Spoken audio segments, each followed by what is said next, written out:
Welcome to our New Testament Bible reading program. We are going to be reading the New Testament together over the course of about 6 months.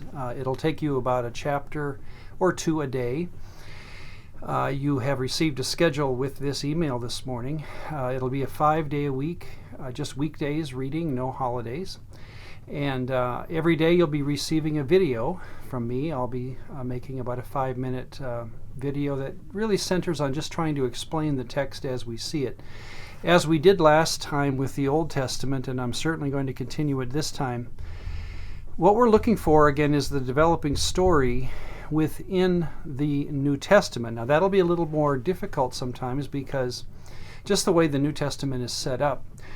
In fact, let's talk about that. We're going to be reading chronologically through the New Testament. You can access numerous kinds of chronological readings of the New Testament, and they all differ to some degree. There's some opinion that gets into that, but what I'll be doing is giving you really the first 4 Gospels. We'll do those together. We'll be dipping in and out of all 4 Gospels.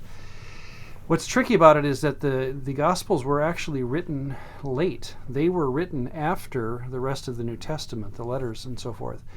So what they're going to be saying sometimes, like even our opening text in John, he will be telling us things that he's been thinking about for a generation, well past the life of Jesus. So we're going to be hearing some things that we maybe shouldn't hear so soon when it comes to the story of Jesus and such, but we'll handle it, of course, as we get it. It's meant to work that way. But just be ready for both the flow of the early story of Jesus mixed in with some of the thoughts that the writers have after a generation of thinking about it.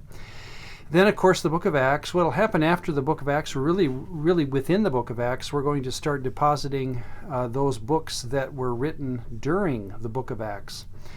What's I think unfortunate about our New Testament, the way it's laid out for us traditionally is, of course, we have our Gospels. That's fine, the book of Acts.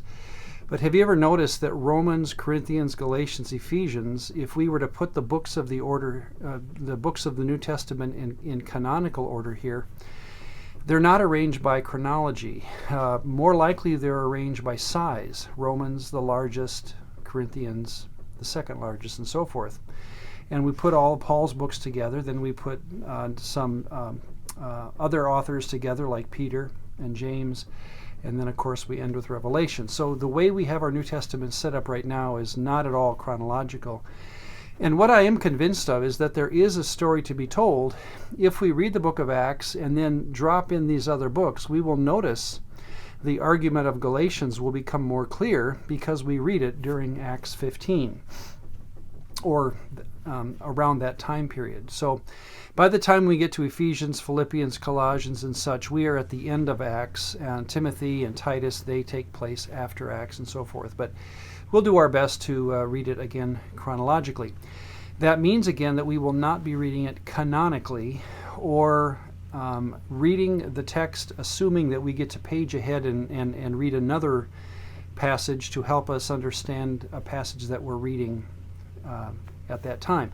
In other words, we're not going to use Romans to help us explain Galatians because Paul hadn't gotten there yet. In fact, I think in Paul's own theology, there's a development over time. And he writes for about, 15 years or more. And that can, obviously, in a human sense, there's things for Paul to learn. And so we're going to, I think, enjoy that together. Any surprises that are coming in the New Testament? I think there will be some, and I would say it this way. It's the same story as the Old Testament. We are not going to change stories. We're going to keep the story of the Old Testament intact and wait for the questions of the Old Testament to be answered in the New Testament. So obviously there's some twists to come, there's some unexpected moves to come, and that will be enjoyed in time. Tomorrow, let's open our thoughts on the New Testament by taking an entire video and just reviewing the Old Testament so that we're ready for the New.